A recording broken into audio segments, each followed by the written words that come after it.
Hi, this is Lisa from Living Arts, and we're here talking to Kath Duncan, who has recently come back from a fantastic trip to Washington where she attended some kind of forum. Kath, it's got a really long name. Tell us more about it. Well, it was called an International Convening of Thought Leaders in Theatre, Dance, Performance, Disability, and Education, Disability and Inclusion. And it was run by the Kennedy Centre, which is based in Washington, D.C., and VSA Arts, which used to be called Very Special Arts, and was sort of like the Arts Access of the US, but they're now just called VSA Arts because they've kind of dropped that special thing, I think. Yeah. So it was sort of organised by them, but it was about just over 50 people from around the world to come together to talk about those areas. Okay, and what kind of areas did you talk about, like the topics and... Well, it was huge, really. Yeah, it was really about... As I talk, because the woman who ran it, her name's Betty Siegel, and she's in charge of some programming section within the Kennedy Centre there.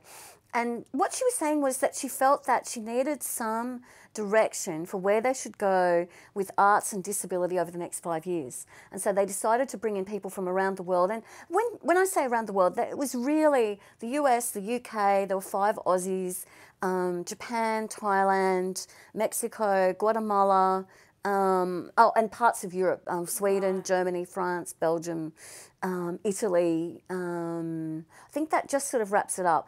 And I think the reason that we were there was really to work out strategies for how we could work globally in this area, how we could better support each other's work, and what the work was. And there were lots of other questions besides. Right. So highlights for you. What was the real best part of the whole trip? Well, or the conference, really. The trip was pretty good too. But the second day, I mean, I could say it's a lot of the talky stuff because we did a hell of a lot of talking, and particularly about what were key concerns for the industries. But the highlight was really doing the workshops, because on the second day you could split into different workshop groups, and there was sort of so you could do dance things, you could do theatre things. I opted for the theatre things, and within them you could do deaf theatre, and I decided to do that because I've never really done it.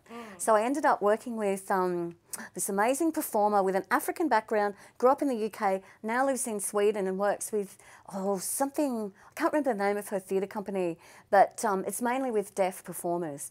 And she got us to do, she'd written this poem that was a very sort of powerful poem, and we were working in Swedish, French, Mexican, and American Sign Language, sort of like a sign language choir. So there's about sort of 20 of us on that poem, and we each got a different part of the poem. So I learnt to do this, check this is the Swedish sign for lightning, goes like this. Like that.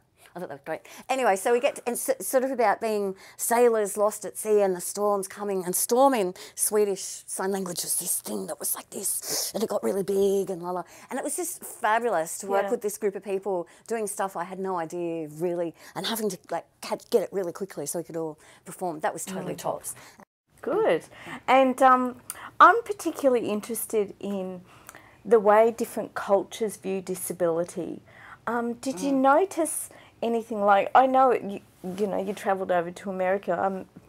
I know I went to America a number of years ago and was just really surprised at the way the culture is different. So I'm just curious as to how you found the cultural attitudes toward disability. Well, I think probably, as you found, we as disabled people, we're kind of a bit more normal in the States than we are in our own country in a way. Yeah. Whether there's more of us or something, or I don't know, I didn't feel as weird virtually everywhere I went, and I sort of got treated like a person, which is always really good. It is.